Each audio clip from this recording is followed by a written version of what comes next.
with duck nuggets. So that was kind of funny. Yeah, but so that was my Peking duck experience. And then, okay, the cabine, the cafeteria, and Yeah.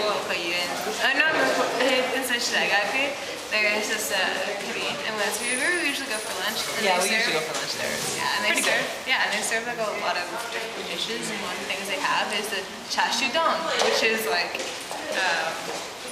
like barbecue pork on rice. So that's Chinese. Chashu or chashu, like the way they call it, is chashu in Cantonese, and it's like a popular stew lap sort of a dish. And what stew lap is, it's a bunch of like roasted sort of meats. So you would have like a roasted duck, the barbecue pork, and just like a whole bunch of other stuff. It's like a standard style Cantonese cuisine. So if you go to sort of like any place in Chinatown that has like a strong sort of Cantonese kind of a presence would have like a tatsu or like a stew lap place. Yeah. It's usually like the glass place where you find like all the meats hanging. Yeah, okay. So like, that's kind of the sort of things you would find in also like Hangzhou and like Hong Kong a lot. Okay. The barbecue pork was just not happening at all. The tatsu, it's just like, I think it's like the wrong sauce. It's too sweet, and like they like douse the rice with like, and the meat with like this like the sweet sauce or whatever it is, and then the egg is cold. Like it's like a softly like a poached cold egg, and it was not that appetizing. It was just weird. And like the meat wasn't even like right for making tatsu. It was like the wrong part of the pig. It's like Japanese bacon. Yeah, no, it was just like weird and wrong. It's like, it was more like the meat that you would use for like a cow yoke or something. Okay. It was just weird and wrong. And it tasted really, really gross, and I wasn't into it at all. And I usually quite like tatsu, because like, like the whole stew lap thing you would find like in Hong Kong, or like just like most like Chinese or like Hong Kong style cafes in Calgary. You would find like a noodle shop, and you would have like barbecue pork with some sort of noodle maybe, or like you have lots of combinations, but it was just, that was not happening. Okay. And so the final Chinese food experience that we'd like to talk about is our excursion to Yokohama. Well, like, we can also talk about tonight, because we can't have Chinese food. Yeah, okay. Well, we'll blend that in at the end. But our next one is Yokohama, where we went to Chinatown. And also another interesting thing is it's called Shuka Gai, which also means like Chinese immigrants, like street. And so, because like in Canada we call them Tongan Gai, which means like Tongan. It's kind of like what the Chinese refer to themselves as, the children of the Tang. So that was an interesting kind of piece of etymology that was a little bit different as well.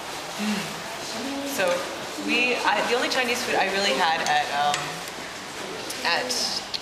Chinatown, losing my train of thought, was this pork bun, which was called butamon, and it is my new one, true love.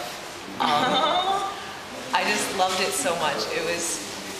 I was a bit skeptical at first because I usually don't like the pork bun thing too much, but when I bit into it, like, I had a Chinese babysitter when I was about 3 years old. My parents were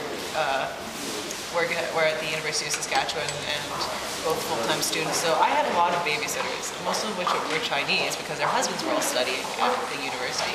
So one of them, she made me home cooking, and she'd make these dumplings and these pork buns that were like yay big, and I was 3 years old and put away 6 of them, no problem. And biting into that butamon when I was in Chinatown was just like tasting her cooking again. It brought tears to my eyes. It was like, I don't know, made me feel so nostalgic. Yeah, I was getting Chinatown for another reason. I was just like, oh my god, it's like all the Chinese stuff is like spelled correctly, and it was very funny. And I actually bought tea there. I bought my favorite tea, which is in Japanese tekkanon, which means tikunyam, which is like iron guanyin.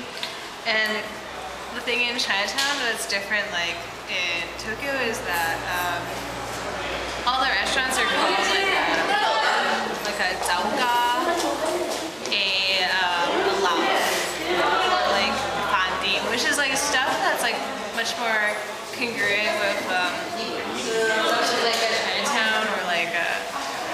sort of like where in Calgary.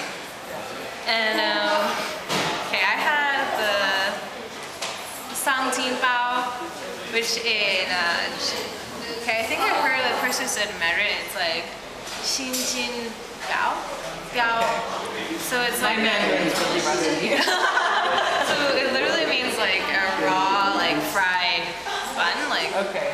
Well, anyway, okay, it tasted completely the same. And what a Sangjin Bao is, it's basically like it's like a bun, but it's put like on a pan and fried, Okay. and you serve it like on a dish, like with the bun on top, like facing up, with like sesame and green onion, like raw green onion, Right. and you serve it.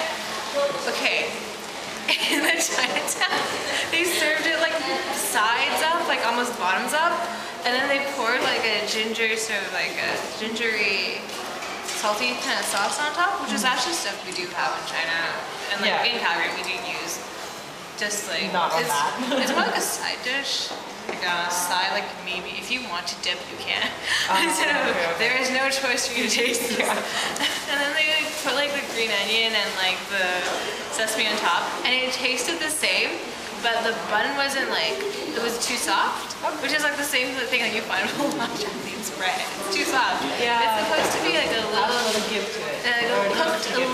cooked a little bit longer, like yeah, like There's resistance to it. That's a slight resistance to it. Because I'm like, it's not ready yet. You have to cook this just a little bit longer, but it tastes exactly the same. And I had the butaman too, and yeah, it does taste exactly like you would find like in a genuine Chinese kitchen. But like I said, the bread again was cooked a little bit undercooked. Yeah, well- the bread itself was undercooked, but it tasted the same. So that was what I was happy with. That the taste is the same. Yeah, there wasn't like peppery noodle So- like mess. I've decided that I want to eat bouillon every day. Every day.